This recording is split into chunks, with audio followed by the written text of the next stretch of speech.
大家好，今日我想同大家分享一下我平時練習嘅心得嘅，同埋針對下反手嘅技術嘅改良啦，同埋講少少戰術嘅運用嘅。大家都知道，正手喺網球入邊可以係最重要嘅武器嘅。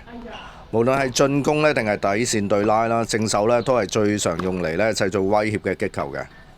不過淨係正手好就係唔多夠噶。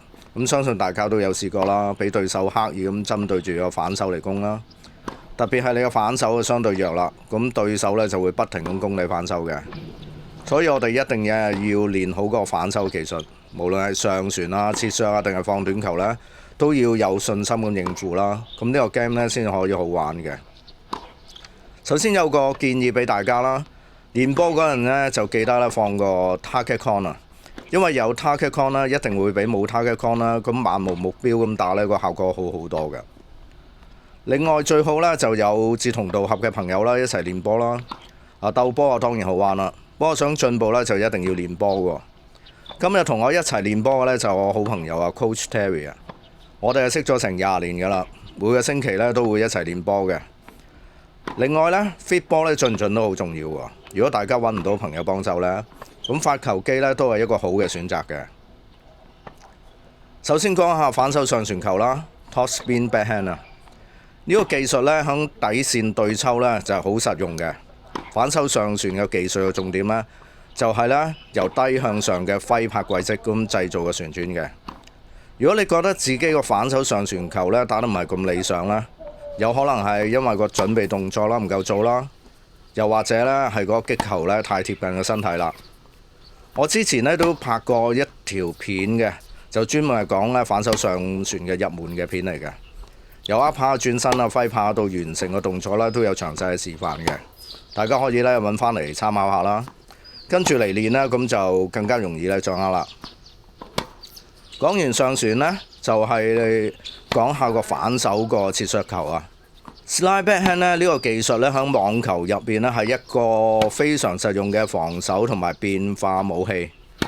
尤其是係當你被逼就逼嚟咗嗰個場區啊，或者想改變個節奏啊，下旋球都可以幫到你手嘅。學反手 slide 之前就最好掌握好反手截擊球啦，個 backhand volley 啊，因為兩個動作個感覺個同個手法都好相似嘅，都係用大陸式握拍啦，都係由上而下嘅切削動作啦。識咗截擊再學 slide 咁就可以事半功倍啦。如果大家想重溫翻個反手個截擊嘅打法可以睇翻我之前嗰條片嘅，入面有詳細嘅講解截擊嘅打法嘅。至於反手嘅 slide 嘅握拍就最好用菜刀式嘅握拍啊，即係大陸式握拍 Continental Grip 啊。呢種握拍法可以令到個拍面更加靈活啦，無論係處理個低波或高波都可以輕鬆咁處理嘅。擊球嗰陣時身體就記住要打側嘅。如果你右手握拍咁右邊膊頭就向沒住網啦。咁我哋嘅重心就由後腳轉去前腳，咁成個動作就要流暢嘅。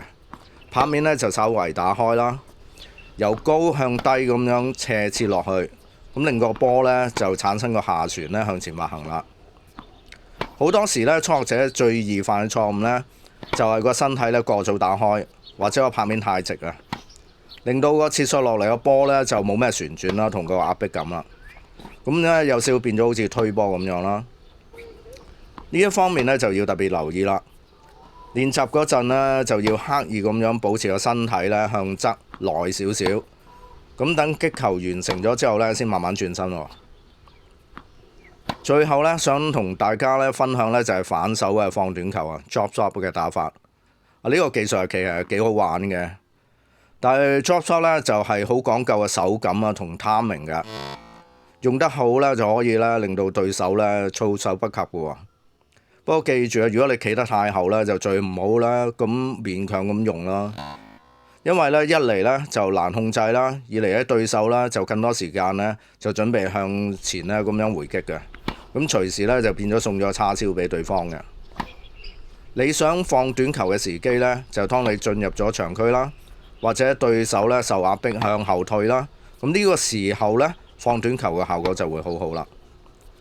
如果你已經掌握到反手 slide 啦，咁學 drop shot 啦就會容易上手好多嘅，因為兩個動作嘅基礎呢係相通嘅，只需要呢你打開個拍面多啲，令個波呢向上多啲同短啲啦，咁削出嚟嘅旋轉呢柔和少少就可以噶啦。記住個波呢就要高少少過網喎，咁先至容易呢控制得短啲啦。但係太高呢，又會俾對手呢多咗時間準備，所以大家呢要因應個情況呢咁適當調節啦。最好嘅效果呢，就個波過網之後呢，就貼網少少，然後呢彈跳呢就好低，甚至乎呢有少回彈更加好啦。